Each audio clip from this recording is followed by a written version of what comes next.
Dan langsung saja kita buka pertanyaan kepada teman-teman, Bapak Ibu semuanya yang ingin bertanya kepada Mbak Wiwi. Monggo, langsung ada Mas Prana dulu nih yang pertama angkat tangan. Monggo Mas Prana, silakan.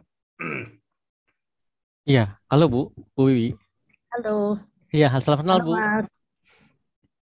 Ya, satu poin yang ingin saya tanyakan Bu, ketika proses ini dijalankan gitu ya, dari sisi manajemen Ibu gitu ya, kira-kira tingkat apa namanya trust-nya itu bagaimana nge-build-nya ya Bu ya? Itu aja Bu. Thank you Bu. Oh, terima kasih Mas. Pertanyaan yang sangat bagus ya. Mungkin gini, jawaban yang pertama yang lebih gampang ya, kita cukup beruntung bahwa karena perusahaan kami berbasis teknologi, sehingga kalau ngomongin soal digital savviness, kami tidak banyak mendapatkan kesulitan gitu ya. Karena kan saya dengar nih banyak teman-teman yang biasanya, wah ini Bapak pejabat nih nggak bisa, dia minta harus di rumah. Misalkan my nephew ya, kerja di bank gede banget gitu, tapi maunya worknya di office terus karena bosnya kebingungan untuk bisa pakai teknologi. So hal itu yang sebenarnya understanding about the technology itu bisa membangun trust karena tadi apa? Kita secara tidak langsung sebenarnya bisa melakukan kontrol ya. Apakah ini orang bekerja? Apakah dia ini baca dokumen enggak sih? Karena kita selalu bilang there is no meeting sebelum kita presentationnya harus dikirim duluan, bahannya sudah harus dikirim dan dibaca. Dan apakah dia melakukan review terhadap dokumen tersebut atau enggak, itu bisa kita monitor somehow gitu ya. So itu secara natural trust itu ada di sana ya. I'm sure bahwa ada juga beberapa manajer yang tadi bahwa aduh gua nggak comfortable nih, aku nggak percaya nih sama my team gitu ya.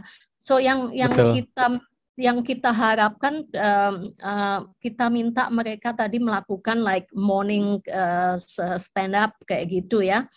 Dan kita juga diminta untuk share our agenda. Kita tuh sehari-hari nih, so I can check my team calendar dia ngapain sih, tapi kita bicaranya bahwa supaya lebih memudahkan untuk yang lain untuk setting up meeting misalkan ya.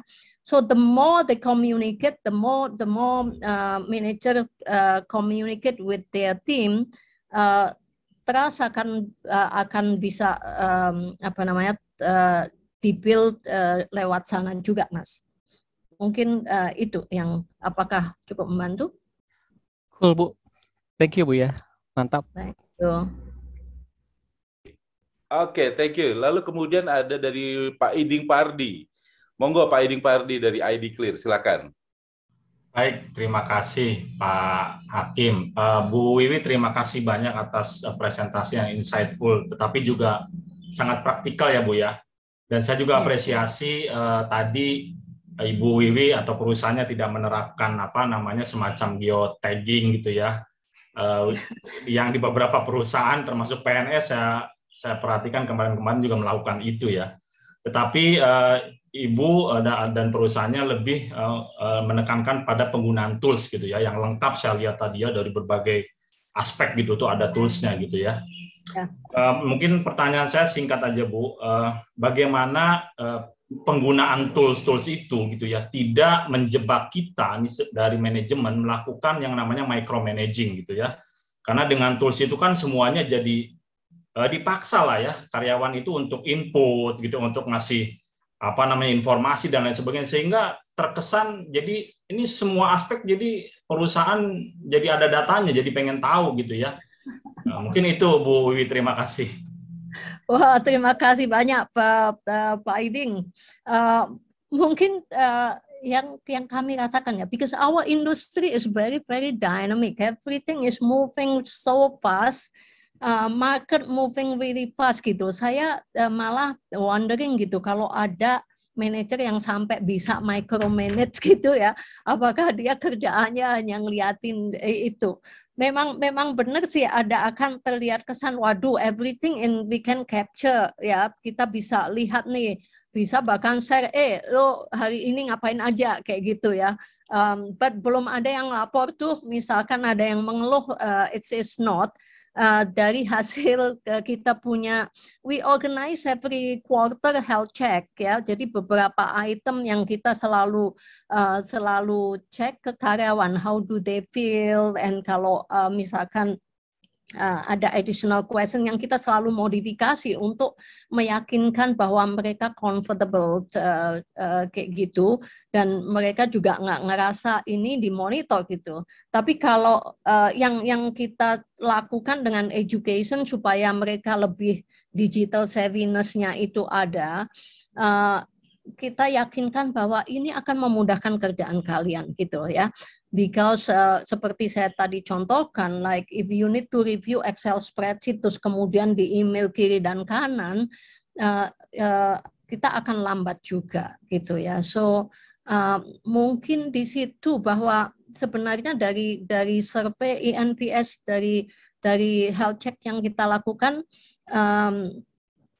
freedom and innovation and creativity itu termasuk salah satu strength kami yang di-appreciate sekali oleh karyawan gitu. Oke, baik. Saya rasa menjawab ya, Mas Iding ya. Pak izin Pak Hakim, satu follow up question aja Bu. Pada awalnya Bu, ketika menerapkan tools itu diwajibkan nggak Bu ke karyawannya? Ya kalau dia nggak ada di situ, misalkan kita kan sekarang pakai Teams, kalau karyawan nggak pakai Teams, gimana dia bisa kirim email gitu ya. Terus kemudian kita gimana bisa meeting melalui Teams gitu. So tentunya kami wajibkan itu. Ada beberapa hal yang misalkan terutama teman-teman frontliner di daerah-daerah biasanya suka kesulitan, mereka nggak suka email, sehingga kita kreatif enough, misalkan kita lagi ada survei atau kita ada follow up kita pakai grup WhatsApp ya, dan itu emang a bit painful, and we continue to encourage them to use email. Tapi juga kita sudah mulai pakai apps ya. Jadi untuk frontliner semuanya mereka mau cek bonusnya minggu ini berapapun bisa dicek melalui gadget gitu ya. So jadi ya untuk banyak hal ya wajib judulnya ya gitu. Tapi ada hal-hal yang belum terbiasa, kita coba encourage mereka. Oke, gimana Pak Iding? Baik, Pak Hakim. Bu Wi, terima kasih banyak Bu atas jawabannya. Baik, Pak Iding, terima kasih. Ada pertanyaan di chat nih Mbak Wiwi, pertanyaan dari Mbak Ayudia Kinanti, program-program happiness untuk karyawan yang remote itu dari Home Credit gimana ya? Kalau nggak salah di Home Credit ada Chief Happiness Officer ya, Mbak? Bener ya?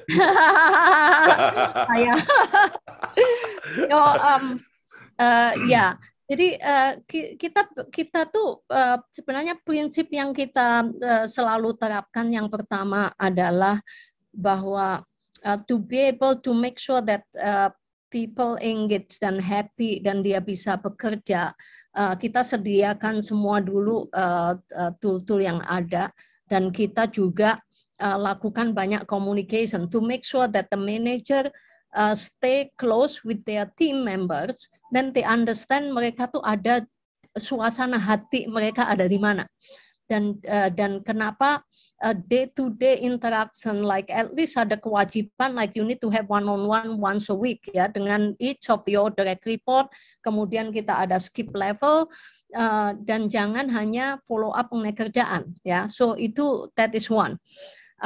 Kemudian yang kedua, hanya beberapa program yang kita bikin secara corporate yang you can sign up for say like coffee shop, coffee talk, like last week Friday saya berbicara mengenai how to love yourself gitu ya.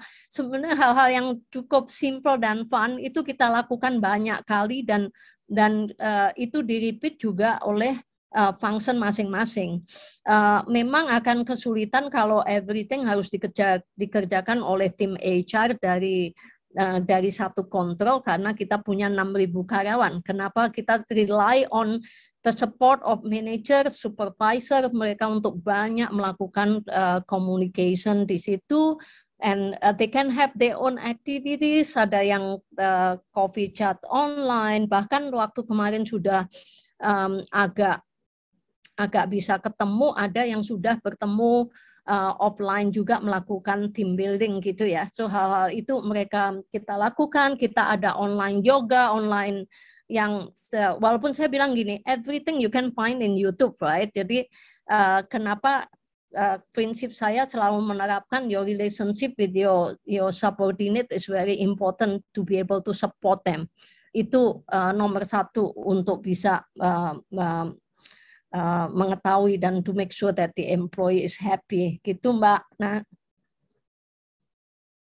yes, memang tugasnya HR itu tidak harus membahagiakan 6.000 karyawan ya Mbak Wiwi.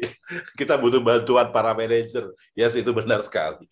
Ada pertanyaan dari Mbak Nana nih, how to gain feeling while we are doing the engagement program. Jadi bagaimana supaya feeling manager dengan feeling yang tadi direct report-nya itu benar-benar mereka merasakan bahwa oh ya aku diperhatikan, oh ya aku ditanyain, oh ya aku Nah itu gimana tuh Mbak Wiwi strateginya?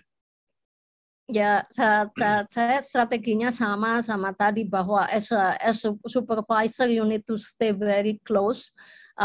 Jangan ada ada perasaan bahwa hey I'm manager or he is or she is my manager, ya itu pertama, karena supaya mereka bisa merasakan sebagai teman and mereka bisa curhat gitu ya. So the more we can do it, the more you can feel bahwa oh ini kayaknya ada yang nggak benar. So then I need to listen gitu ya. Jadi kita banyak sekali lakukan program asking feedback terhadap karyawan. Jangan kita ngasih melulu gitu ya. So harapan kita selalu as a supervisor, you need to listen more, you need to ask, and you need to stay close. Ask personal question, if everything okay, ada yang kita bisa bantu, enggak, seperti itu ya. Itu yang banyak sekali kita lakukan gitu. Iya. Saya juga kadang-kadang melakukan pertanyaan yang very personal tuh Mbak Wiwi ke karyawan saya yang WFA. Pertanyaan saya cuma satu, kamu hari ini mandi nggak gitu? Karena banyak loh karyawan yang WFA nggak mandi loh. Karena buat dia, saya nggak ngapa-ngapain kok Pak, cuma di depan komputer ya, tapi tetap harus mandi biar sehat, saya bilang begitu. Oke, last question dari Pak Riki Lesmana, boleh dibuka mic-nya Pak? Monggo, ini pertanyaan terakhir. Ya, Ibu, terima kasih Bu. Saya ingin bertanya lebih ke arah non teknis ya Bu ya. Dari sisi karyawan, seperti yang sudah saya alami dan mungkin rekan-rekan saya alami, selama pandemi 2 tahun ini pengeluaran selama WFH lebih besar daripada kita di kantor, itu yang pertama. Yang kedua, waktunya jadi lebih panjang Bu. Waktu bekerja lebih panjang saat kita WFH ketimbang di WFO gitu ya. Nah, kiat-kiat khusus apa nih dari sisi perusahaan Ibu? Mungkin penambahan benefit kah atau something apakah untuk tetap memacu produktivitas karyawan? Terima kasih Bu. Wah, iya, bagus pertanyaannya dan sulit jawabannya, gitu. Memang yang kalau soal biaya lebih banyak itu maybe ada penambahan karena dia harus bayar internet sendiri ya. Jadi yang kita campaign ke mereka, hey your transportation kan kita nggak potong loh gitu ya. So jadi kan ada transportation allowance itu tetap employee keep sehingga itu bisa mengcover cost mereka untuk bayar internet gitu. I don't know if other expenses yang personal expenses ya mereka mesti cover sendiri ya. Kemudian yang is a long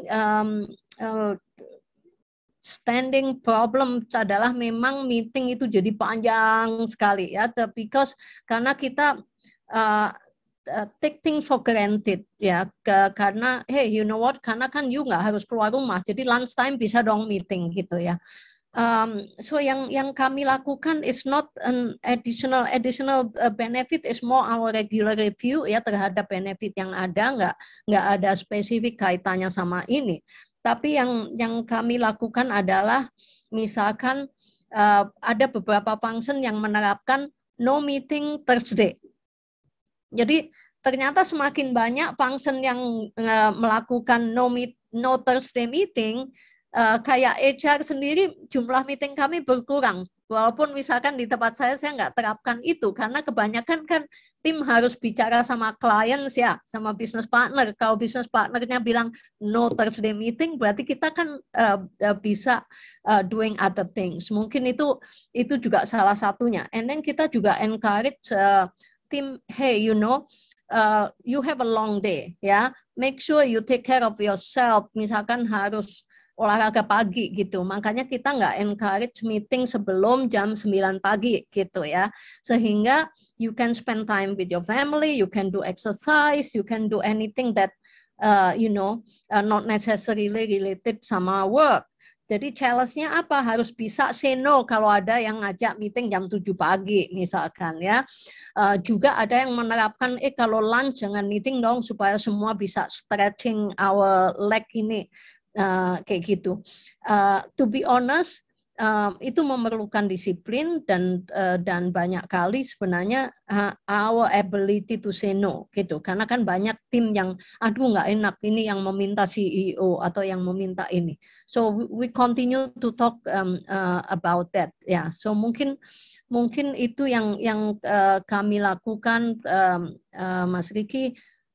Kalau untuk bantuan yang lain sih is more related to misalkan COVID, yang kena COVID misalkan is more normal. But saya nggak mengganti adanya misalkan additional specific benefit, kita tidak lakukan ya.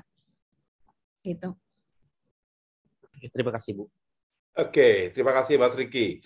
Bu masih ada waktu tapi satu pertanyaan terakhir ya Bu ya di chat dari dari Mas Ancas Abinayoko dari BFI Finance. Bagaimana cara memastikan bahwa provide emotional itu kita benar-benar mengena gitu dan efektif kepada karyawan yang lagi remote? Itu ada nggak Bu parameternya bahwa apa yang dilakukan oleh manajer itu benar-benar kerasa atau ada bukti evidence lainnya Bu? Kira-kira apa gitu Bu? Kita lakukan every quarter health check. Survei yang itu bisa dimodifikasi gitu ya, sehingga you from time to time you will be able to see, karena kan bisa aja manajernya ya udah gua udah ngomong nih, udah tiap hari bahkan gua udah calling si A, si B, si C kayak gitu ya. Tapi apakah that is transactional atau sebenarnya a real relationship gitu ya. Dan itu kita akan ketahuan banget tolok ukur yang kita pakai, survei yang ada. Juga kita punya online feedback yang bisa diberikan juga langsung. Cuman sayangnya di Indonesia sometimes juga nggak comfortable kalau mau ngasih feedback yang a bit of negatif gitu ya. Tapi kita juga ada beberapa wadah lain melalui call number yang karyawan bisa pakai juga kalau ada keluhan keluhan apa aja terhadap feeling mereka. Kita juga ada Jaira proses di mana mereka juga bisa memberikan feedback atau masukan kayak gitu. Tapi measurement yang kita pakai selalu adalah health check, employee health check yang kita lakukan regular. Kita juga ada annual survey yang secara global juga kita lakukan gitu. Mungkin itu yang kita lakukan, Mas Ancas. Dan pertanyaan-pertanyaan juga kita selalu ganti based on the situation. Apa yang ingin kita ketahui. Dan itu kita bisa juga customize untuk beberapa function masing-masing sesuai dengan kebutuhan mereka. Oke, dan itu online ya Mbak Wiwi ya? Ya, semuanya online. Online semuanya. Oke, nice. Oke, for the closing statement, Mbak Wiwi, silahkan kira-kira apa yang mau disampaikan berkaitan dengan productivity in remote working place. Silahkan Mbak Wiwi. So, mungkin gini, kita kan it's going to be very difficult if we want to control, people kan ya. So, dan very important that to make sure that you provide a clear, you provide a clear direction, clear support, proses juga harus clear, dan di situ mungkin akan akhirnya membantu karyawan supaya mereka tetap engaged dan produktif.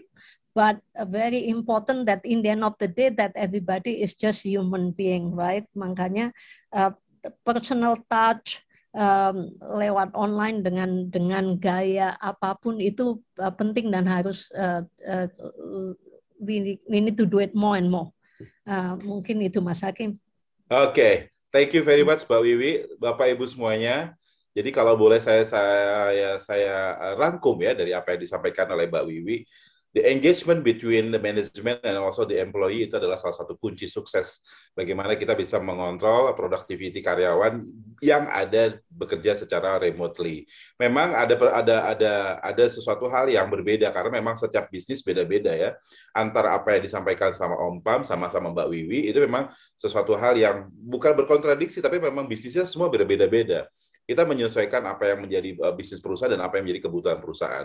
Dan sekali lagi memang komunikasi di masa-masa era seperti ini sangat-sangat meningkatkan motivasi untuk karyawan. Kurang lebihnya begitu ya Mbak Wiwi ya. Terima kasih banyak Mbak Wiwi. Banyak. Thanks a lot Mbak Wiwi, sehat selalu loh ya. Terima kasih Bapak-bapak, Ibu-ibu, terima kasih. Wassalamualaikum warahmatullahi wabarakatuh. Waalaikumsalam. Jangan pergi dulu Mbak Wiwi ya, stay di sini dulu.